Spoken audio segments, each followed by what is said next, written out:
नमस्कार, ग्रेट हलचल में आपका स्वागत है। तो आज हम आए हैं बंजाल में। यहाँ राधा किशन मंदिर में श्रीमद् भागवत कथा का दिव्य आयोजन हो रहा है और यहाँ पर व्यासपीठ से कथावाचक आचार्य गणेश दत्त शास्त्री अपने दिव्य वचनों से श्रीमद् भागवत कथा सुना रहे हैं।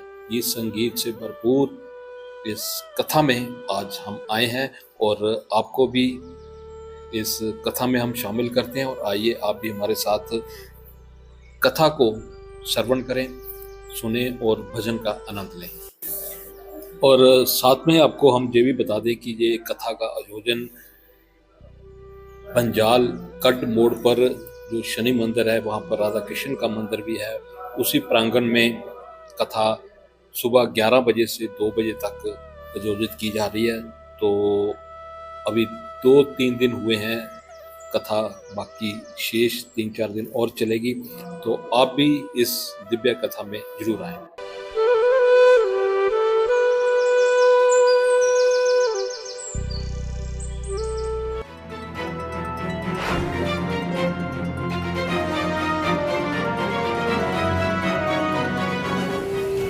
ये दीपक जसवाल जी, हर कहीं भी कथा होती है ना भागवत जी की, शिव पुराण की, राम कथा, वो सब लाइव कथा भी हम समस्त भक्तों को सुनाते हैं। और प्रतिदिन, चाहे वो पंजाब केसरी है, दिव्य हिमाचल है और जागरण, क्या जितने भी समाचार पत्र है, सब में अपने कर कमलों के द्वारा वो कथा लिख करके सब लोग पढ़ रहे हैं महाराज, और यहाँ आ रहे हैं कथा सुनने के लिए। आज हम सुबह गए थे अपने गांव में, तो वहां गांव वाले हमें मिले, महाराज आजकल बंजाला में कथा चली है। मैंने कहा आपको बोलो, समाचार पढ़ रहे हैं। तो ये बड़ी भारी है, बड़ी सेवा ये भी महाराज। भगवान हमारे बड़े भाई जो दीपक जसवाल जी हैं, इनके ऊपर मेरे ठाकुर जी आदि शक्ति माँ जगदम्बा, मेरे बाबा भोलेनाथ, इनके ऊपर कृपा दृष्टि बनाए रखे। यही मैं परमात्मा के आगे, श्री कृष्ण भगवान के आगे प्रार्थना करता हूँ। बोलिए श्री कृष्ण भगवान की। मात्र एक छोटा सा प्रश्न किया कि जल्दी मरने वाले मनुष्य को कौन सा ऐसा कर्म करना चाहिए जिसको करने से क्या मिल जाए, उनको मुक्ति मिल जाए। क्या मुझे 7 दिन में मुक्ति मिल जाएगी? तब सुखदेव जी कहते मुक्ति तो पल भर में मिल जाएगी, तेरे पास तो 7 दिन है। तो राजा परीक्षित जी ने 7 दिन रात बैठ करके भगवान की कथा सुनी, और कथा सुनने के बाद उनको क्या मिली? मुक्ति मिली। 7 दिन और रात। जब 4 दिन बीत गए थे ना कथा सुनते सुनते, तो सुखदेव जी ने राजा परीक्षित जी को कहा भी था, हे राजन, प्यास लगी होगी, थोड़ा जल पी लो। तो आगे से राजा परीक्षित जी ने क्या कहा था? मुझे जल नहीं पीना। तो हमें मुक्ति कैसे मिलेगी? राजा परीक्षित जी ने तो जल भी नहीं पिया, और हम आप सब क्या खा पी के आ रहे हैं। तभी तो क्या कहा, कम से कम जब कथा में बैठ जाए तो कथा के बीच में 3 घंटे जल भी मत पियो। और हमें तो निरंतर जहां कहीं भी कथा हो रही वहां जाना चाहिए, कथा सुननी चाहिए, क्योंकि कथा सुनना हमारा धर्म है। हिंदू का प्रथम धर्म क्या है? भगवान की भक्ति करना, कथा सुनना। अब कथा कीर्तन कब तक होंगे? जब तक ये मंदिर होंगे। हमारा धर्म सनातन धर्म होगा, हिंदू धर्म होगा। यदि सनातन धर्म ही नहीं होगा, हिंदू धर्म नहीं होगा, तो आप बताइए कथा कीर्तन होगी क्या? हमारे बच्चे कथाओं में नहीं आएंगे, हमारे बच्चे मंदिर में पूजा पाठ नहीं करेंगे, तो धीरे धीरे हमारा ये संस्कार, जो हमारी संस्कृति है, वो लुप्त होती जा रही है।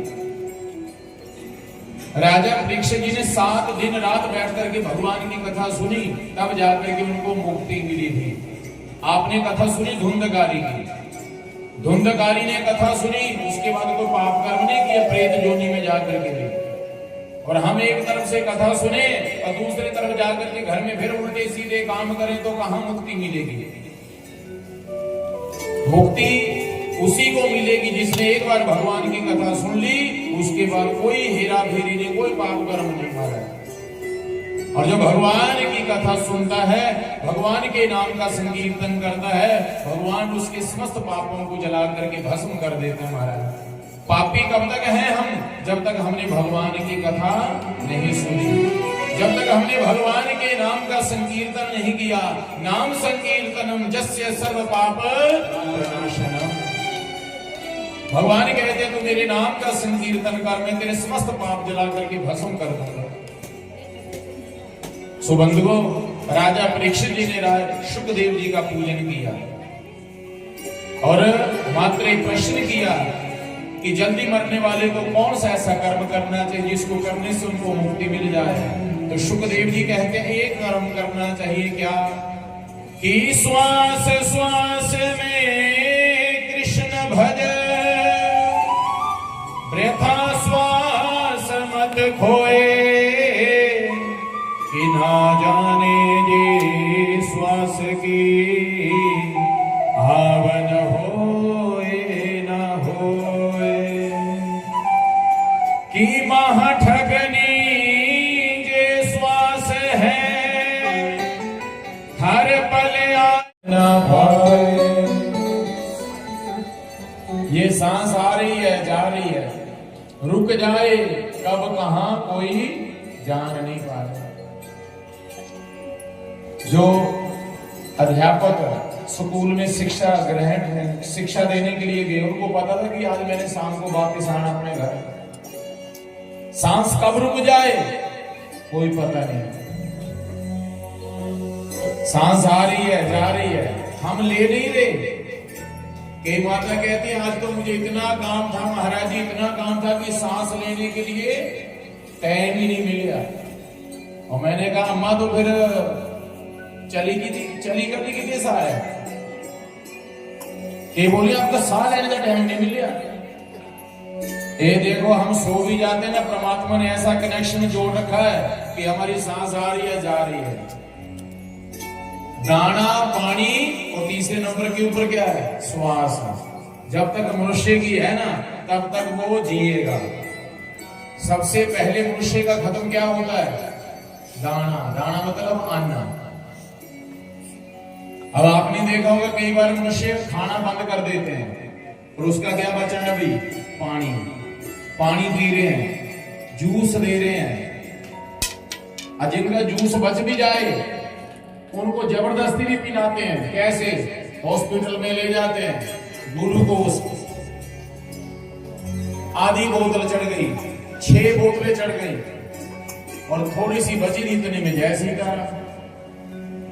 अब कई बार आपने देखा होगा लोग कह देते हैं अभी देखो खाना उसने छोड़ दिया, पानी भी छोड़ दिया पीना, वही साल आ जाती है, तो मतलब उसके सांस अभी बाकी है।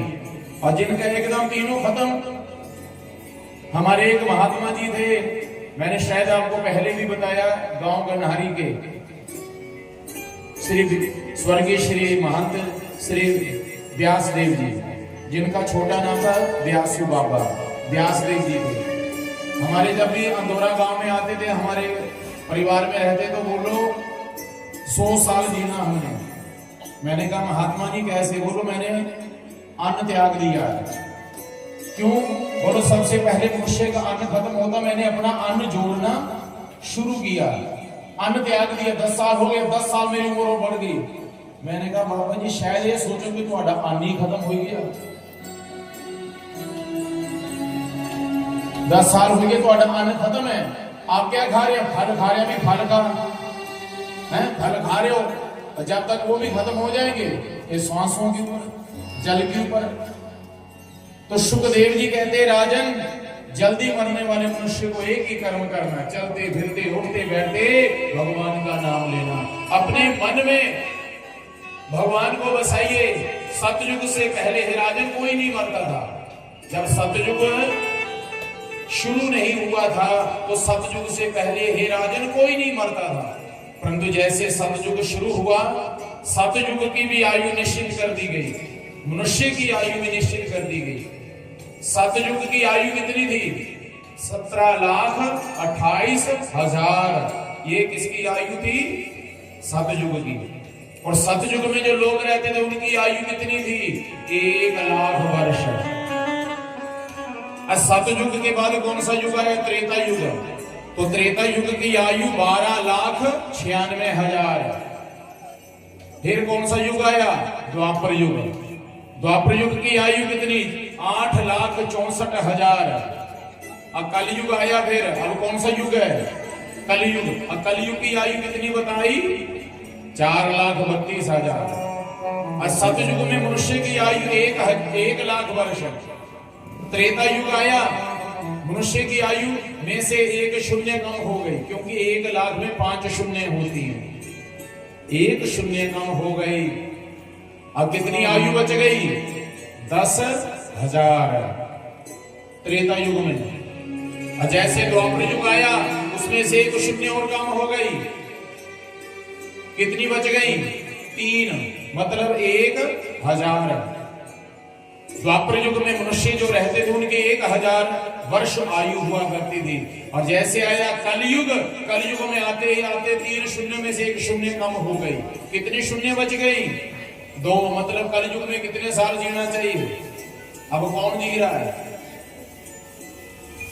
मान लो कोई जी भी लेता है 100 वर्ष, तो 50 वर्ष निकाल दो, 100 करके बर्बाद कर दिया हमने, क्योंकि रात्रि के समय मनुष्य सोता है।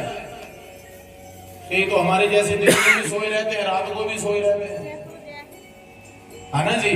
तो मान लो हमने 50 साल तो 100 करके निकाल दी, बचे 50 वर्ष। 50 वर्ष में भी खेल कूद करके दाएं बाएं घूम करके समय बर्बाद कर दिया। भगवान का भजन कब किया? तो पूज्य गुरु महाराज जी कहते हैं, आप क्या करो, एक दिन में कितने घंटे होते हैं? 24 घंटे। उन 24 घंटों को क्या करो? डिवाइड कर लो, मतलब बांट लो। 8 दिए 24। 8 घंटे क्या करो? घर का काम करो। 8 घंटे क्या करो? सो जाओ। 8 घंटे क्या करो? फिर भजन करो। ओखा महाराज नहीं, वो उनके लिए कह रहा हूं जो कहते हैं कि हमारे पास समय नहीं है। हमारे पास समय नहीं है। 8 दिए 24 घंटे का एक दिन है, तो 8 घंटे आपके लिए सोने के लिए निकाल दिए, 8 घंटे घर का काम करने के लिए निकाल दिए, 8 घंटे बच गए आपके पास। हमारा जी बाजार जाना और सूट साड़ी खरीदने के लिए, तो उसके लिए भी समय निकाल देते। रुको 6 चौके 24, 6 घंटे सो जाओ, 6 घंटे घर का काम करो, 6 घंटे शॉपिंग, 6 घंटे फिर बच गए आपके पास। बोलो हमारा 2-2 घंटे तुसी कट्टी के दाम हैं? अरे इतना भी नहीं कर सकते तो तुलसीदास जी कहते हैं क्या कि एक घड़ी आधी घड़ी, आधी से बुनियाद कि तुलसी संगत साधु के हरे कोटि अपराध। अरे कम से कम 24 मिनट ही भगवान के लिए निकालो। 12 मिनट सुबह, 12 मिनट शाम। अभी भी तो आप यहाँ 3-3, 3.5, 4 घंटे बैठ करके समय भगवान की कथा सुन रहे हो ना। ऐसे भगवान के लिए समय निकालिए, मन लगा करके भगवान की कथा सुनिए, मन लगा करके भगवान की भक्ति कीजिए। राजा परीक्षित जी ने कहा, गुरुदेव ये मन ही है जो भगवान की भक्ति में नहीं लगता। ये मन बड़ा चंचल है, जितना इसे समझाऊं उतना ही मचलता है।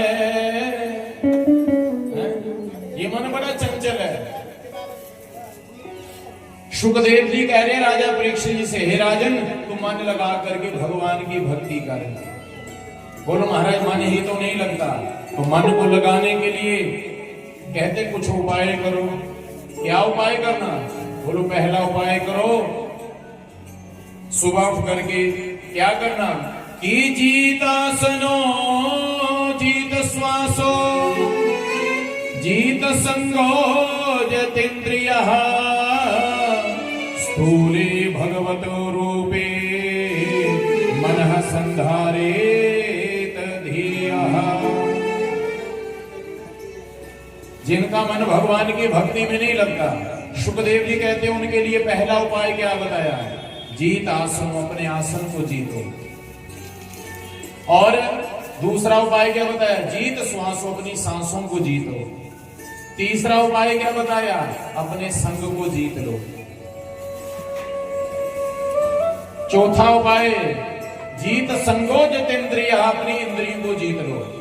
हमारी 5 कर्म इंद्रियां, 5 ज्ञान इंद्रियां, मन बुद्धि, इसको मिला करके हमारा शरीर बना है। मन एक मंदिर है, इस मंदिर में जो कूड़ादान भर के रखा उसको बाहर निकालो। जैसे सुबह आप झाड़ू लगाती है ना मेरी माता, तो झाड़ू लगा करके सारा कूड़ा कहां डालते हो? कूड़े दान में, दान कर देते कूड़े में। ऐसे कई माताएं, कई भाई बुजुर्ग लोग क्या करते हैं, जो बुरी बातें कहां डाल दी अपने मन में। कहीं दरानी जेठानी ने कुछ बात कह दी, वो आज भी कहां डाल के रख दिया आपने मन में। तो मन को क्या बना लिया? कूड़ादान। अब कूड़ेदान को क्या करो? बोल दिए खाली कर दो। यदि कूड़ादान भरा है ना मन में, खाली करो, तभी मन में कौन बैठेंगे? भगवान बैठेंगे। डिलीट कर दो उन सब बातों को। पेन ड्राइव में यदि आपने पंजाबी गीत भरे हैं ना, तो आपका मन कर रहा है कि मैंने भागवत की कथा सुननी, तो भागवत की कथा नहीं सुन सकते। उस पेन ड्राइव को पहले खाली करना पड़ेगा। पेन ड्राइव में फिर जाकर के क्या भराने पड़ेंगे? भजन, कथा। और पेन ड्राइव में जो भर दिया वो ही बजेगा फिर हमारा। तो पेन ड्राइव क्या? हमारा मन। पेन ड्राइव क्या? हमारा ये दिमाग। इसमें जो भर दिया। और पेन ड्राइव खाली दुकान से खरीदते हैं। और पेन ड्राइव खाली सबसे ज्यादा किसकी होती है? बच्चों की। और बच्चों की पेन ड्राइव में जो डाल दिया बचपन में, वो जिंदगी भर वही संस्कार बने रहेंगे। और यदि पेन ड्राइव भर गई, खाली करवानी है, तो उनको भी धीरे धीरे धीरे सत्संग में लाओ। सत्संग में लाओ, सत्संग में बिठाओ, संस्कार अच्छे दो। पेन ड्राइव खाली होगी तब भर जाएंगे भजन कीर्तन। प्रेम से कहो जय श्री कृष्णा। चोरी ओ मेरा दिल नहीं लगदा ओ कृष्णा, आई जा चोरी चोरी। जरा दोनों हाथ उठा करके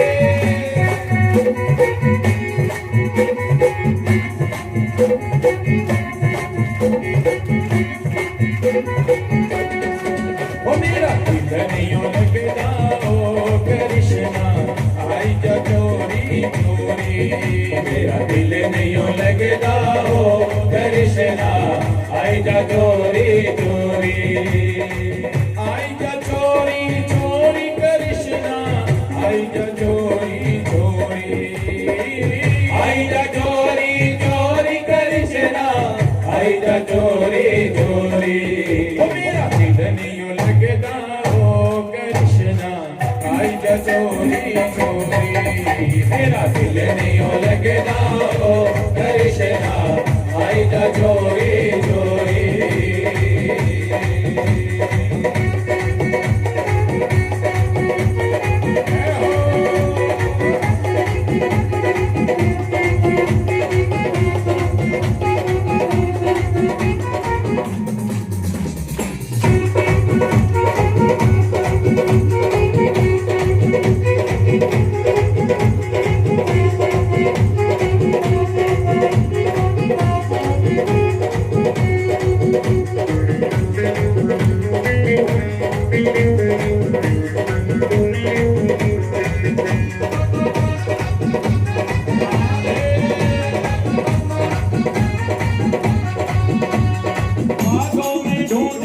जंगलों में ढूंढ आई, बागों में ढूंढ आई, जंगलों में ढूंढ आई,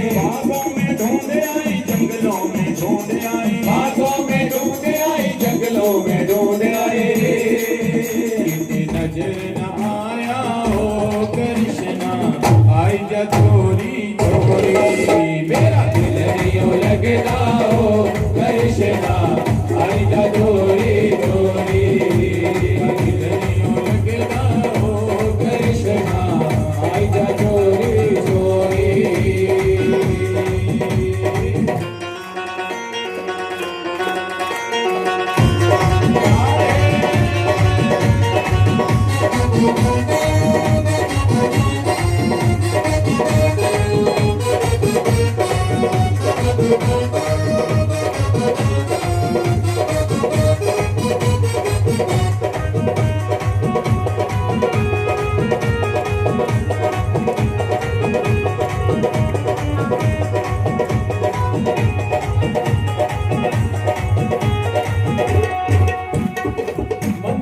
ढूंढे आई महलों में ढूंढे आई मंदिरों में ढूंढे आई महलों में ढूंढे आई मंदिरों में ढूंढे आई महलों में ढूंढे आई मंदिरों में ढूंढे आई महलों में ढूंढे आई नजर न आया ओ कृष्णा आई जा चोरी चोरी मेरा दिल नहीं लगेगा ओ कृष्णा आई जा चोरी चोरी मेरा दिल नहीं लगेगा ओ कृष्णा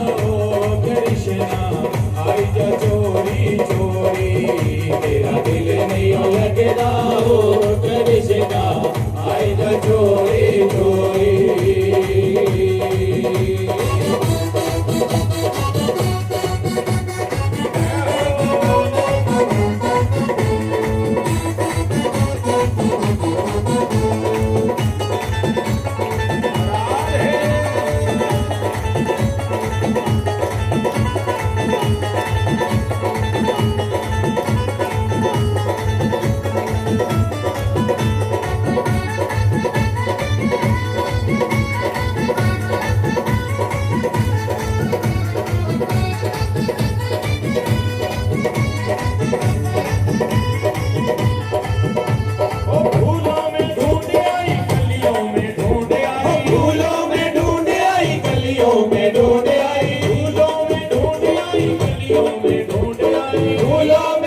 मेरा दिल नहीं लगेगा ओ कृष्णा आई जा चोरी चोरी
मंदिरों में ढूंढ आई महलों में ढूंढ आई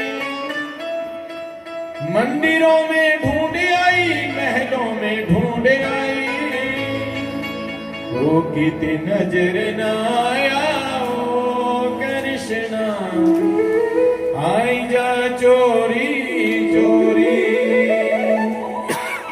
वो मेरा दिल नहीं लगदा ओ कृष्णा आई जा चोरी चोरी। बोलिए श्री मां घनचोर भगवान की जय। जिनके दिल में मन में मेरे श्याम सुंदर बस गए ना, उनको कोई और अच्छा लगता ही नहीं। प्रेम से कहो जय श्री कृष्ण। कथा सुनने की, हम कौन सी सेवा करें कथा सुनाने की। सब सेवाएं बांटी गई है महाराज परमात्मा, जिससे जो सेवा लेनी है ना उनसे लेंगे महाराज। परंतु जो सेवा करनी है मन लगा करके दिखावा नहीं करना चाहिए, क्योंकि भगवान भी क्या देखते हैं, मन देखते हैं। तभी तो शुकदेव जी ने राजा परीक्षित जी से क्या कहा कि हे राजन, तो मन लगा करके भगवान की कथा सुनो। और जिनका मन नहीं लगता उनके लिए क्या उपाय बताया, सुबह उठ करके पहले प्राणायाम करो। अपने शरीर के लिए भी थोड़ा समय निकालना चाहिए, कम से कम 1 घंटा ही सही प्राणायाम करो। अपने धर्म के लिए समय निकालिए, अपने धर्म का प्रचार कीजिए। सुबह उठ करके थोड़ा व्यायाम कीजिए, क्योंकि ये शरीर बार बार नहीं मिलने वाला। आज वर्तमान समय में आप देख रहे हैं कितनी बीमारियां आ रही हैं, परंतु यदि आप करते हैं योग, वो रहता है निरोग। 100% नहीं तो 80%, 70% निरोग रहता है हमारा। इसलिए योग भी करें, प्राणायाम करें, मन बड़ा लगेगा आपका भक्ति करने में। अपने मन को भगवान के चरणों में लगाओ। मन में जो बुरी बातें हैं ना उनको डिलीट कर दो। अरे भाई, अपनी फोटो आप खींचते हैं ना, सेल्फी लेते हैं, और आपको अपनी फोटो भी अच्छी नहीं लगी तो आप क्या करते हैं, डिलीट कर देते हैं। ऐसे ही जो बुरी बातें आपको अच्छी लगी नहीं, अच्छी बातें कहीं को बुरी लग जाती कईयों को, और ऐसा भी नहीं कि सब बातें अच्छी लगती हैं, कहीं को बुरी भी लगती हैं, तो उन बुरी बातों को क्या कर दो, आप डिलीट कर दो।